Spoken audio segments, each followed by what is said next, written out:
Welcome to Quick Shots, a short format traditional archery podcast, where we introduce you to some of the world's most influential traditional archers, and occasionally, some random dudes. Hey everyone, welcome to Quick Shots. I am Nancylia Woods. Today I am hijacking Mick Chambers' podcast, and he will be our guest. Welcome to the show, Mick. Hey, thanks, Nan. Thanks for having me. I really appreciate this. I appreciate getting to do this today. I'm pumped. That's good. That's awesome. Thanks for offering to do this. This is amazing. No one really wants to hear my story, so I don't know how many views we're going to get, but maybe they'll just tune in for you. That would be better.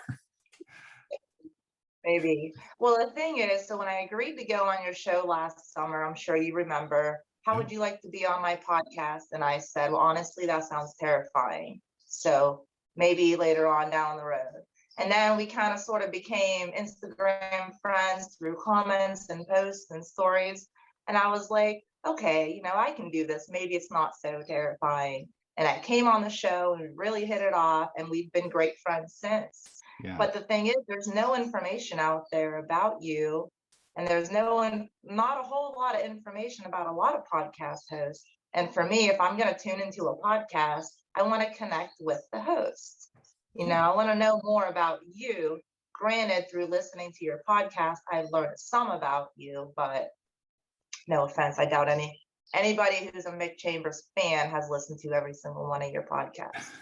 So I thought it'd be cool to switch roles. You tell us about you today. So let's just get started. Sure. How did you get into archery? Oh, that's a great question. So really my origin story is kind of interesting. It's interesting, but it's exactly the same as like 90% of the people out there. I honestly, my father, as a boy growing up, you just want to shoot things all the time. I don't know, or aim at things or practice and just get better and better at whatever it's, as a kid growing up in Canada, shooting pucks at the garage door, trying to knock bottles off of things. So archery was one of those things that you could, kind of get better at. And I always looked at, Errol Flynn on, in Robin Hood, and, because I'm old. So we'd watch that. And I just was, man, Robin Hood's awesome, man. He's a cool dude. I would love to be like Errol Flynn and Robin Hood, right? He's just like the epitome of a dude's dude. And so he shot that bow and I was like, man, I think I could do that too. And I always, wanted to do something like that. And we'd make sticks and we'd go shoot those as really, really young. One day out of the blue, this is a true story. One day out of the blue, my dad says to me, hey, I've got a bow. I'm like, what? I'm like, I've never seen him shoot a bow in my life. And so he pulls this bow out of his closet and he shows it to me. I'm like, oh my, that thing is fantastic. It was old Ben Pearson bow, 30-pound bow. And, and it hadn't been strung for years and years and years, but he gave it to me and we strung it up. We went down to the local sports store and grabbed a few wood arrows, the little tiny ones. And I shot, man, I walked around in my neighborhood. Like I lived out in the country. I walked around my neighborhood shooting that stupid bow. Like, I don't think any of my neighbors ever saw me without that bow in my hand. And I mean, it wasn't like it was threatening, it was this little bow and, I lost so many arrows and it was really painful when you lost an arrow because back in the day, back in rural Canada, you really couldn't find arrows, for a traditional bow like that. It was kind of hard. So yeah, that's how I got started. So my dad kind of pushed me into it. Didn't push me into it. He let me get into it. And so you were young, and then you obviously changed and developed into a podcast host, and you make informative, very helpful videos. Like I saw yesterday, you had a couple weeks ago, setting up arrows for beginners, and I was like, oh, cool. I don't consider myself a beginner, but I clicked on it because I'm sure there's things I've missed. So now you're offering other people guidance. How did you get into this? And do you have a specific mentor or mentee, someone that you mentor and guide yourself? So it's a long story. That's a really, really long story. Great question, by the way. So I really liked archery, really liked it. So take that kid, who was shooting that 30-pound Ben Pearson, off his fingers, and then just no archery for years and years and years. But I loved it. I always had it in my heart. And once you try traditional archery, if you love it, you love it, and you just don't go away from it. So years later, after I enlisted, I joined the Army, moved away from home. I picked up a bow, and I just started shooting. I had a friend of mine who said, "Hey, have you ever been interested in archery?" And he came to me and asked me that, and I said, "Absolutely." And so he said, "Well, I know a guy, a bowyer, or a guy who sells bows. Let's go talk to him and buy a bow." So I actually went up. It was like a Samick Sage I bought, and he bought one too. And then we joined a local club, 3D club, and then from there it just got, it was just a downhill ride to being addicted to archery again. And I kept going. I kept trying to find bows, and it was a little bit harder. This is, the internet was a thing, but it wasn't as a big a thing as it is now. You couldn't just go on Amazon and buy a bow, or you couldn't go to a local store and jump on Lancaster or jump on Three Rivers and buy something, in Canada. So anyway, it became more and more difficult for me to get bows. And as you probably know too, like you get really into it. It's like, oh, my bow is me, right? I am my bow. I am my arrows. Like I see all your videos and you're like painting your arrows so they're very specific to you. So you want that something special, right? And you're always looking for that better product, which I found later on. I found that that's the wrong way to approach archery, trying to find that better product so that you can get better. It's more about developing yourself than it is about developing, buying equipment to make yourself better. And you can't learn that lesson unless, so I thought to myself, you can learn that lesson, but it's a tough lesson to learn, right? And it costs you thousands and thousands of dollars to get to that point. So as my career progressed in archery, I said to myself, you know what, I'm buying all this equipment and I can kind of afford it, but I know there's people out there that cannot, right? They can't afford to continually buy equipment. So if I buy it, I make a mistake, then I want to let people know, hey, this was a mistake. This is something that didn't work for me, may not work for you at a beginner level. Now, my YouTube channel, Archery Geek, was all about that. It's all about beginners doing archery. It's not even intermediate, not even advanced. There's other really, really great podcasts out there. There's really great YouTube guys and gals that are out there making great videos for intermediate and advanced. The Push Archery is one example. Those guys are they are the epitome of trad archery and making things happen. Our buddy Kevin, he's doing a podcast that's for more advanced hunters and really, really good archers. They've got that covered, but that beginner level to going into intermediate just wasn't covered, right? And so I thought maybe I can help out with that. And that's how I started off with Archery Geek.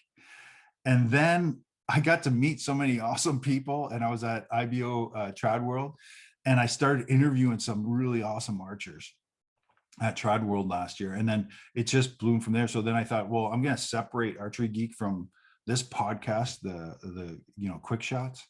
And I'm going to make that podcast about people in the archery world, in the trad archery world, so that you can get to meet them, get to know them, get to understand them. And man, you were one of my first guests. I think in the first 5 or 6, you were an interesting archer. You're on Instagram. You were doing stories. You're doing, daily shoots, and it was really inspirational to me. So I thought, man, if I can get this person on here, people would relate to her. People would see like, hey, there's a softer side to archery. There's, it doesn't have to be, it's not just a masculine sport. So you did a really good job for me, actually helping me out, and then there's been a lot of really great female archers in the community that have reached out, and been willing to do this podcast with me. And, I've been just very blessed, being able to meet and to interview some amazing, amazing archers. Whether it's here in North America, I've had some, from Jeff Kavanaugh. So we're getting into, sorry, this is a long-winded way to get That's okay. to Jeff Kavanaugh, which we always talk about when you and I get together. We always talk about Jeff. We love Jeff. Who doesn't love Jeff? We do. And then, in my early days when I was trying to, get in, that I was just talking about, Kavanaugh was the guy that I went to on YouTube to kind of, I related to him. I shot split finger instinctive, and that can be a bad word sometimes. And I find myself that I try and put myself as a mediator. I don't want to be that guy that says instinctives, such thing. And I don't want to be that guy that says, compound bows are not real archery, right? I want to be the guy who says, like, archery is really important. It's fun. It's interesting. And it develops a family and friendships that you have for the rest of your life. And so Jeff Kavanaugh was this, he was also a Canadian, and, he was doing some really, really cool shooting. I really loved his style. I loved the way he was presenting himself. And I love the way that it was, he's not egotistical or arrogant. He's just showing you what he knows or how he does it, right? And I think Yeah. that's really relatable. And I kind of want to be like that for beginners as well. So, and since We then, definitely are. thank you. I didn't cut you off. I'm sorry. No, you're fine. You're fine. Yeah, so yeah, Jeff Kavanaugh has been great. But then there's been other people like Dwayne Martin from CD Archery, who we love their products, and we love Dwayne and Calvin.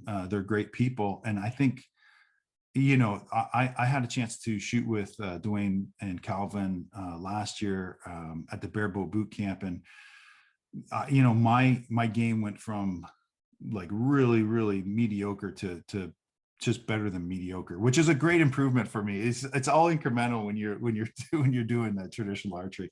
And it was because, Dwayne's, was very, very helpful at that Barebow Boot Camp. So, and there's been a lot of people along the way. There's so many good people. Jim, internationally, our podcast has gone, to Grizzly Jim and Nick Dubois from Instagram, and just Chris from Archery Time, who has an amazing product too. If you haven't seen that video, Archery Time, that is the coolest thing ever. Nan, have you seen that one? Where it's the video, and you shoot at the video screen, and it's really cool. Oh gosh. It's so cool. So yeah. Anyway, so sorry, that was a long-winded story. That's okay. I just wanted to add before I forgot about Jeff Kavanaugh, however you say it.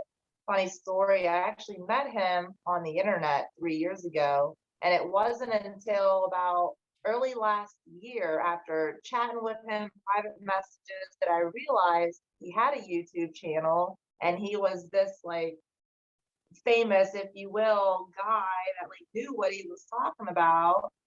And I felt kind of touched that this like special man, if you will, or whatever, took the time to kind of like coach me online, like through messages or interact through stories. And I come to find the last 3 years that in traditional archery, there's really it's mostly really good people.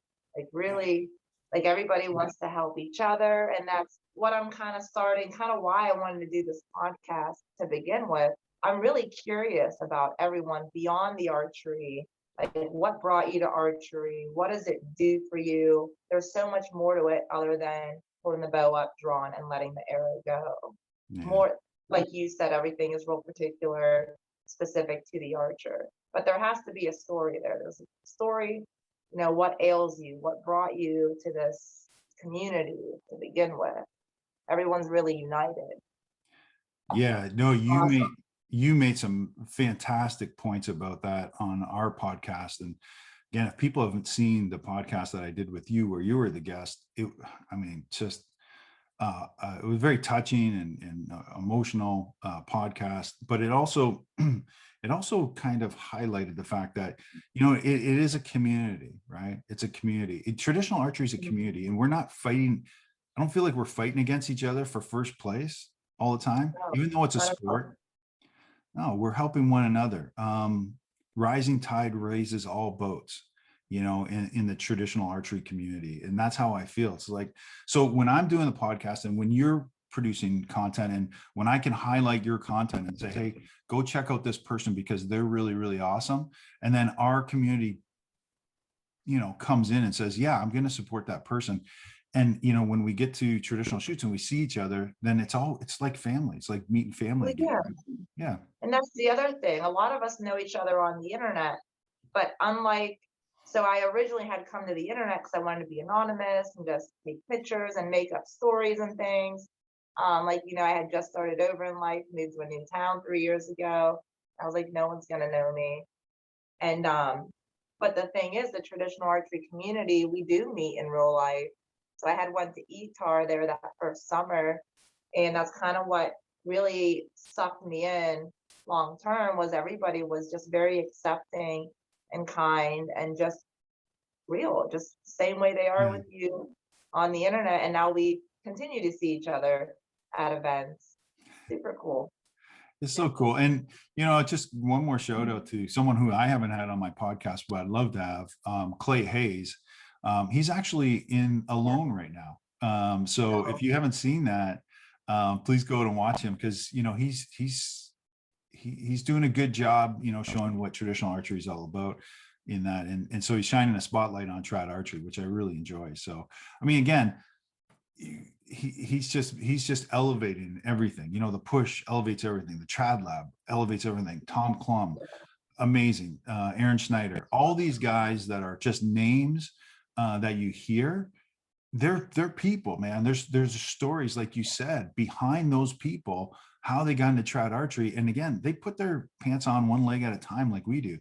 Kavanaugh will literally get back to you like within 24 hours if you text message him. Absolutely. Right, on Instagram, you know, just, hey, I don't understand, you know, how split finger, I don't understand instinctive shooting or archery. Can you get, and he'll explain it to you, and he'll take the time out, because you know why? He's a good dude. And a lot of these guys are good dudes. Tom Klum, fantastic man. Just what he's doing for archery is just amazing. Every one of us is doing a little tiny bit, you know, and if I can do my part, that's what I want to do, right? I want to just do that little bit, raise everyone up. I love this community. I love that you've taken on the role and task of, like you said, novice and intermediate information. When I first got into traditional archery, the only people I really knew was, you know, my husband, my mentor, Kevin, their podcast, Trad Geeks, which, like you said, they get into like the advanced nitty gritty of hunting and traditional archery and going out west. And when I first started out, my brain was just kind of like, wow, that's a lot of information. I don't know what you're talking about. And then, so, you know, I took to the internet. So it's awesome that now when I meet someone who's newer in the archery and they're saying, well, Snyder said, do this, you know, how about you go to something lighter, you know, to help guide you in the beginning. So I wish your podcast would have been out 3 years ago. I might have made just a little bit less mistakes, even though I've been really fortunate to have awesome mentors to guide me along my way. Yeah, you're definitely making a great, so that's a great point. I mean, my podcast and my YouTube channel, Archery Geek, I would say, you know, not all of us have access to, I'm not speaking to the people who have access to mentors and who have access to coaches. I mean, the very first thing I tell you on almost everything that every podcast I get on or I'm part of is get a coach if you can, because that helps, that cuts out so many problems right away, bad habits, all those things. And really, traditional archery is fun. You know, it's we want to see that arrow flight. That's why a lot of times, you know, there's a lot of mistakes happen from that, because we want to look at our arrow flying through the air because it's so fun. I mean, it feels like an innate instinct in you know, in all humans, is that we want to see, you know, something fly through the air and hit a target. And so, you know, I think that, you know, we tend to make a little bit of mistakes at the very beginning. And if you have a coach right away and they can teach you how not to make those mistakes or don't do those things, then that's the best method. But YouTube's the second best, and check out Archery Geek. I think honestly, I'm trying to take people who don't have those coaches don't have access, and they're like, hey, I want to buy a bow. What's the first thing I should think about? And you know, what's cool out there, and you know, what am I not gonna have to worry about my equipment? Because I think as a beginner, and you would know this too, like even as intermediate advanced, sometimes we're concerned, like, am I really a bad shot, or is it my equipment? And so you don't know that, right, unless you buy like tons of equipment. So I think Right. I try and demystify that a little bit. Anyway, Yeah. that's my story. Yeah. There's a lot of crook and nannies and tinkering that goes on with traditional archery. You know, I don't know about you, but if I make a bad shot, make a couple of bad shots with my target, I'm like, man, let me go adjust my brace height, or you know, let me make sure I have my cock feather right. All these little things that will make a huge difference that I didn't know to look for in the beginning. Exactly right. You know, some folks just buy arrows off the internet that are already set, and then they're like, why is my arrow kicking to the right, or why is it, you know, and then I try to guide them a little bit. But like I said, I've been really fortunate to have a lot of guidance. I'd be probably up a paddle without, or up a creek without a paddle right now, had it not been for friends and my husband and things still. Yeah, But so I'm going to ask you a question that you ask almost everyone on your show. sure. Tell me about your shop process. What goes through your mind? What are you focused on? What are you not focused about? What have you learned? Yeah. Yeah. Tricks, I, anything? I'm gonna answer that. I'm gonna answer that question in two ways. The first one is what goes through my mind when I'm on the competition line or on a 3D line, and then what goes through my mind when I'm at home shooting in my backyard. Yes, So, I and love the that. reason I'll say that is, and I'm just trying to be a little bit cute or funny here, but when I'm on the competition line, the only thing that's going through my mind is like, don't screw up, don't screw up, don't screw up. And every coach in the world will say, like, dude, you're beat already. You're already beat. You might as well not even do it. I mean, if you're going to have that mental attitude, you're beat. And unfortunately, you know, I struggle with that. And that's a little bit of, you know, like everyone says the same things, like no one's there to look at you. They're more worried about their shot than they are worried about yours. So don't think about those things. And, you know, over the years, over the last year and a half or something like that, I've slowly been realizing that, yeah, that it's not important. The only one that worries about my game is me. No one else cares, right? No one's trying, no one's, again, like I said, no one's out there to beat you. They want to beat their own score. They want to get their personal best. So I've been able to put that on my mind now. So on the competition line and now in the backyard, my shot process is starting to get a lot better, a lot more solid, a lot more rock solid. You know, and that mental toughness is probably, once you start worrying about scoring, and once you start to worry about, you know, being very, very accurate, mental toughness becomes really, really important, because you have to go through your shot process every single time. You have to execute every single time. So what I think about is, here's my shot process anyway. So I set my feet, and I set my shoulder, and I make my grip, and then I set my hook, and I try and cock my wrist as much as possible, not as much as possible, much as comfortable. And as I bring up my bow, I bring it a little bit higher than my target, and then I settle into my back, and then I settle into my anchor, and then I'm thinking about holding my thumb behind the jaw line here. And then now I'm thinking about sliding back and touching my ear. I've seen a lot of people do, you know, way back. But for me, I'm just trying to touch my ear. And so, and I'm thinking about that. So I'm bringing it up to target. So then that point, and I shoot 3 under. And this is new. This is relatively new to me. This is like only a year and a half. I've been shooting 3 under and then using the tip to aim. I haven't done that before. That usually I shot instinctive split finger. And so now I'm doing this aiming thing, and this aiming thing brings in what we call target panic. And you know, there's 2 types of people, you know, that have target panic, or there's 2 types of people who have target panic, and people who lie about having target panic, not having targets panic, because all of us kind of experience it, whether it's anxiety or whatever. So, you know, I get the tip on I get the tip there, and then I stop thinking about the tip of the arrow. And then I start thinking about, how do I get into my back? How do I get, and then how to, you know, then just pull through, and then keep pulling. But I got to get to that anchor. And so I anchor behind my jawline here, and then there's a tooth in here. But anyway, and then my posture too. The other thing too is that one thing that I'm trying to correct, like right at this minute, is that I don't want to kind of do this bending over thing. I want to make sure that my posture is upright, and I pull to my face and not pull and then duck into my string. So I'm trying to correct all those little things.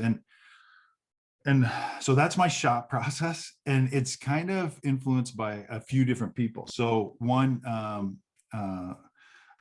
Frank from the Barebow Project, I did some lessons with him. He's fantastic. He's a level 3 or level 4 coach, Olympic coach, fantastic instructor, knows his stuff inside and out. So I'm trying to take some of the stuff that he showed me, some of the things we've talked about, and apply those. Some of the things that Tom Klum is doing too. I want to, you know, make sure that I'm into my back. You know, just taking bits and pieces and seeing how they work for my shot cycle. So Yeah, something that'll work, something that might work for someone might not specifically work for you. And I think you and I have actually talked a lot before about our releases and our hand grips and things. And I know this isn't about me, but I'm going to make it about me for just a second. It might help you, it might help someone listening. So I use a 2-finger tab. And whenever I do draw an anchor, I anchor my thumb bone right up against my ear, kind of close to what you're doing. cool. But what has helped me a lot has been my thumb placement. Since I do 2-finger, I keep my thumb over this finger, my ring finger's nail. That way my claw is exactly the same every single time. Oh, cool. You know what I'm saying? Yeah. And that's really just helped me have a stable to pull. And then when it's time to release, I just kind of relax my hand.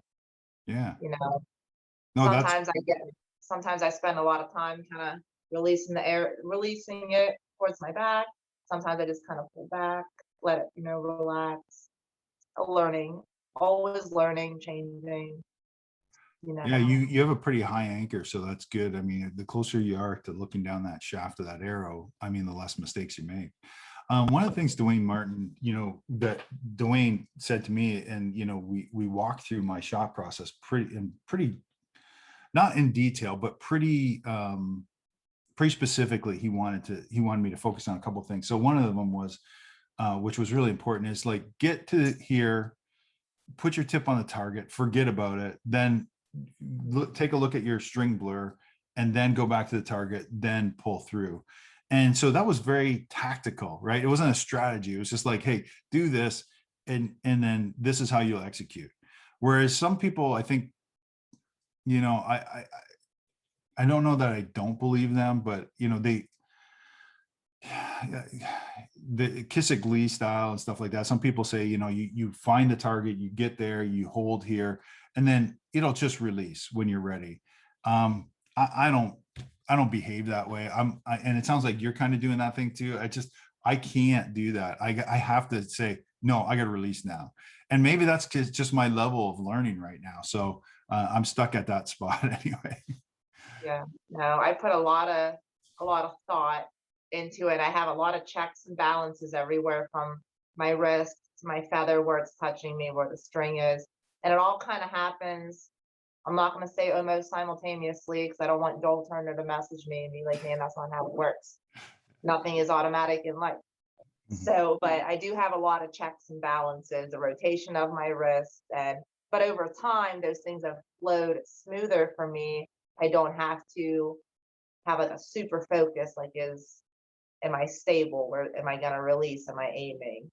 It's kind of like a dance. I like to say, I love shooting in the yard here, especially on my own, because it's kind of like a dance with the bow, you know. I don't know.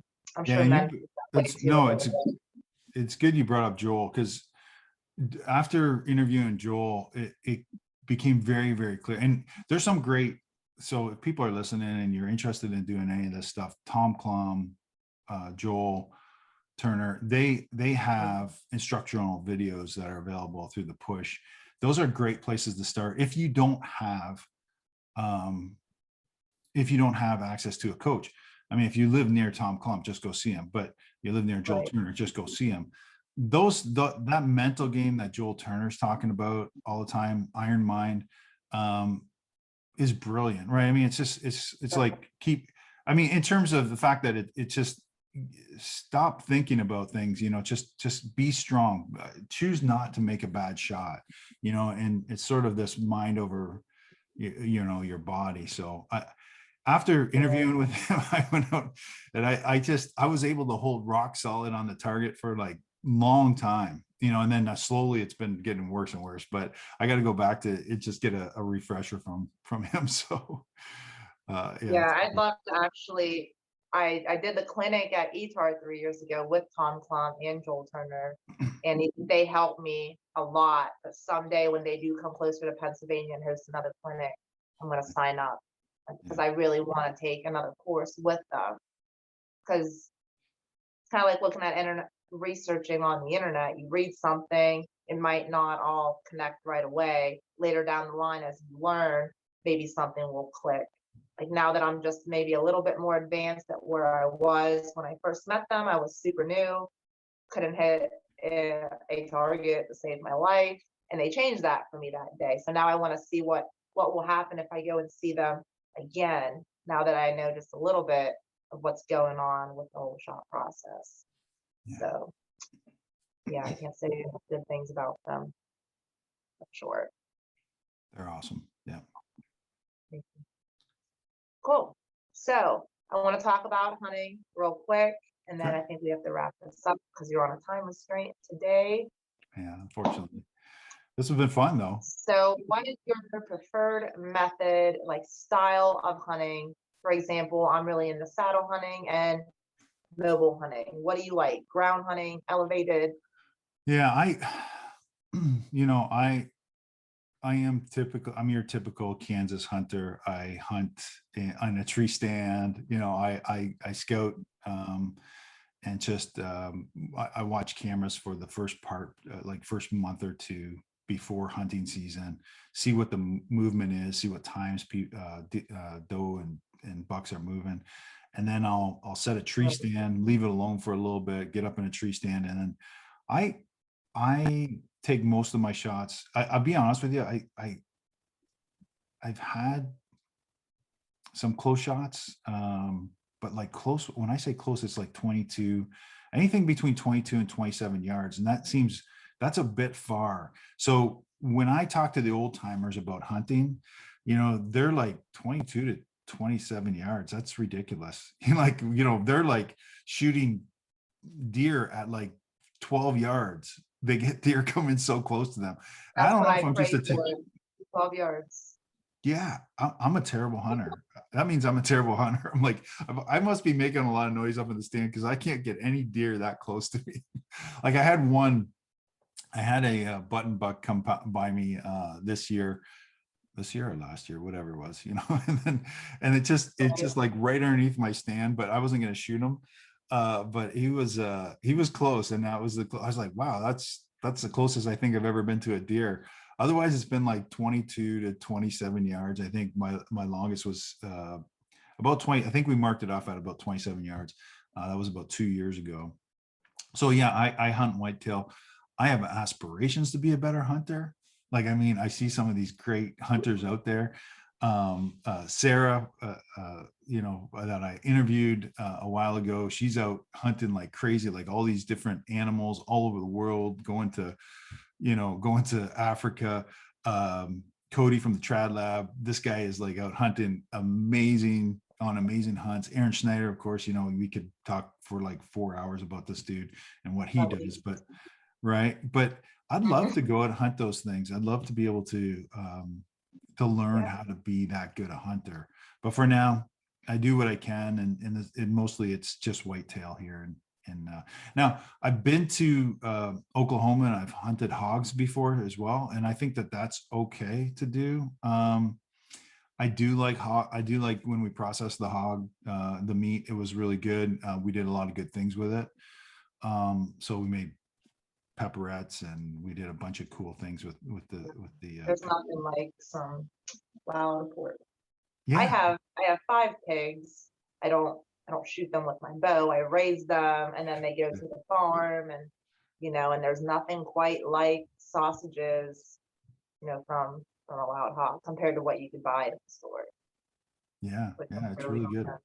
Yeah, no, yeah, and I love deer meat too, so venison. So Mhm. it's always nice to have some friends over, and then you're able to cook them some venison. Whether it's a chili Absolutely. or or it's I take the tenderloins and I'll cut them up really really nice, and then serve those like that. It's just an appetizer. It's just they're so Yeah. good after they get off the barbecue. Well, actually, I'm I sure it's last one time of the cast iron. greatest. Cast iron, yes, that I cook on too. Yeah, I was gonna add, I know it's not the most like amazing cut of meat for venison, but you know what my favorite thing to do with venison is? mm, Tacos. taco. Love Dude, tacos. Just like the big, you watch my Instagram stories. I yeah. like go all out and throw tomatoes in it and onions and You gosh, are a it's cook. like You kill me every time I see the food. Every time I watch your videos, I'm like, I'm starving now. Like you have like the best food. I don't know what's going on over there, but you're like cooking like a maniac. That's crazy. You're just a I do. fantastic cook. I've kind of slowed down on my cooking stories for the past month or two because I decided to like triple up my garden size this year in comparison to what I had going on the past 2 years, which were my first years gardening. And now I have like 1,500 square feet of plants. So that's kind of slowed me down a little bit instead of being in the kitchen, cooking stories. And my husband, he got a promotion at work. So Nice. he was suddenly, instead of being on an early morning shift home for dinner every night, he wasn't home until 1 a.m. He'd just be home for a couple hours in the morning and then he'd leave, be gone all day. So I was like, well, no, even though I cook for myself and my son still, at least I kind of went on a cooking vacation for the past couple of months. I've been really into like hummus and avocados, tacos. I have tacos like 3 times a week.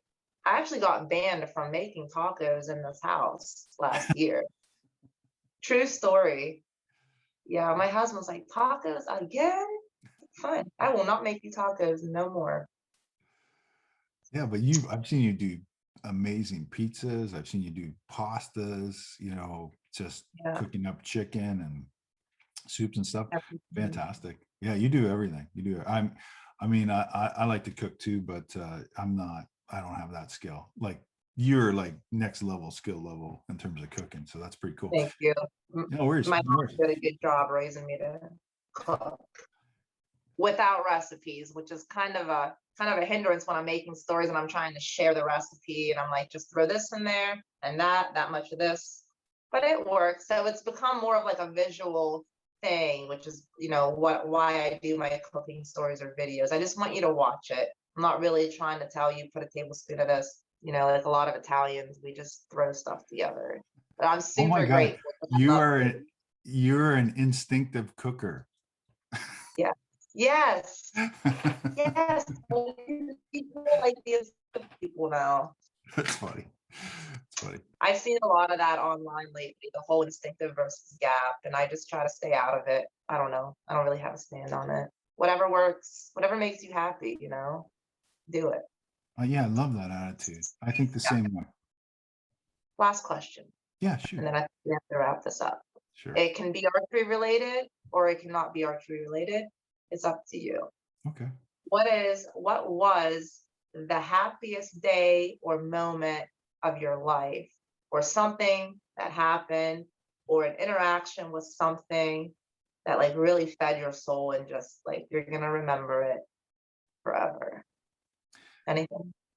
Of course. It's a I mean, tough question, I, though. I have two daughters, and obviously, I mean, the answer is just so simple. It's like seeing them being born changed my life dramatically. So being that degenerate, youth, and then having kids, and it's just an amazing feel. And then seeing them, one of my daughters just recently got accepted to KU, and she's off. She'll be off next year to university, and so it's a proud moment.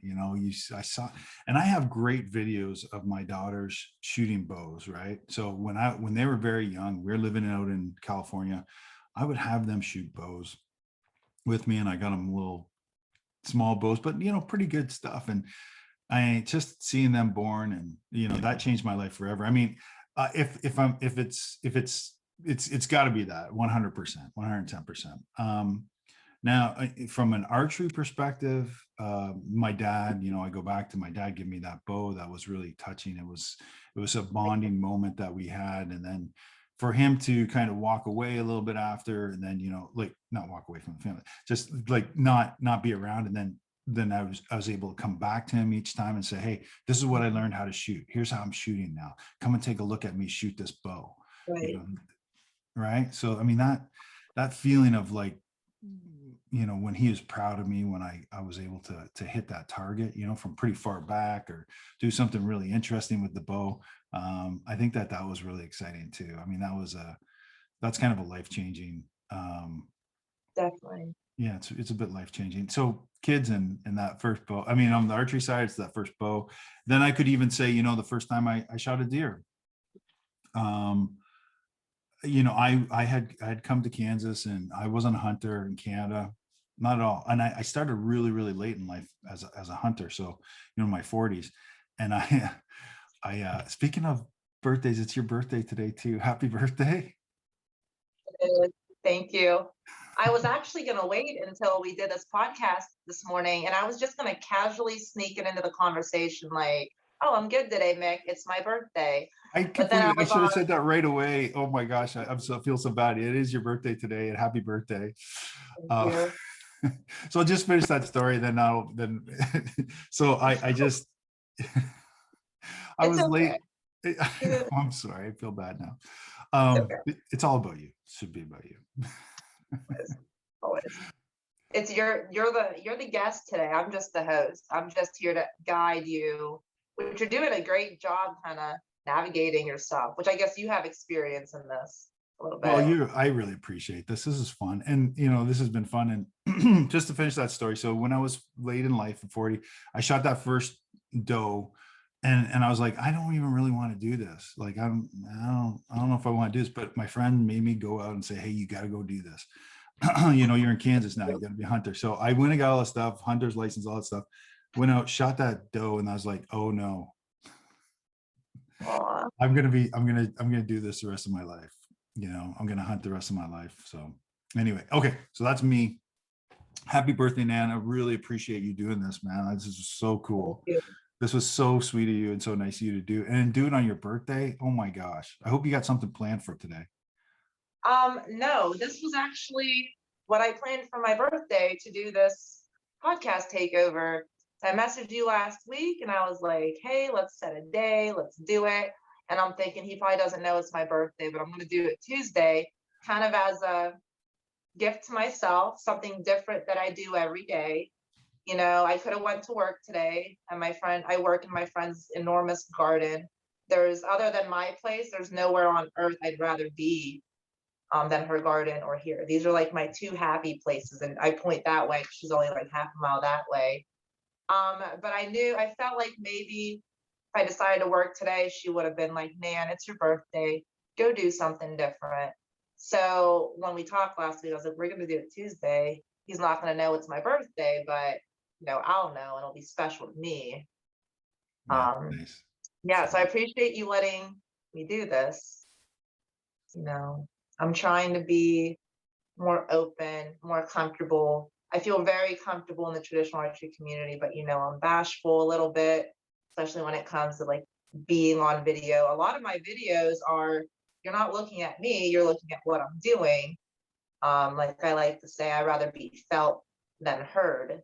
Mm-hmm. But I think maybe I should be heard a little bit, because like you're all my friends, and we meet at events, and like it's just become I no longer look at you as like a random stranger on the internet. You know, Good. I'm going to see you this summer at ETAR, and I'm going to feel very comfortable, like a longtime friend. And the same with a lot of people that I've met over the last couple of years. So Good.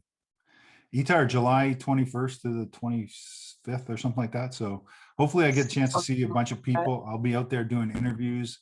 I'm going to be randomly grabbing people for interviews. I'm going to do a big, long ETAR. You know, I'll do it in sections, obviously, for the channel, but I want to meet and interview as many people as I possibly can. You don't have to be famous like Nan to get on my podcast. I'm not famous. You know, I just want you to be an archer who's interested in and wants to talk to me. So I'll see everyone out there with my camera. So thanks very much for doing this. I really appreciate it. Yep. Okay, so we're out of time. Thanks everybody for being here. Thank you, Mick, for letting me take over your podcast and for being my guest. And I hope that we can do something like this again later on down the line. Absolutely. And I will Ready. see everybody at, go ahead. Yeah, no, I'm just going to say at ETAR, I mean, you and I can co-host interviews and we can just. Yeah. Hey, I'd love to do that actually. Sure. Yeah, that'll be cool. Yeah. Okay, cool. All right. Thanks. Say goodbye. Bye, everyone.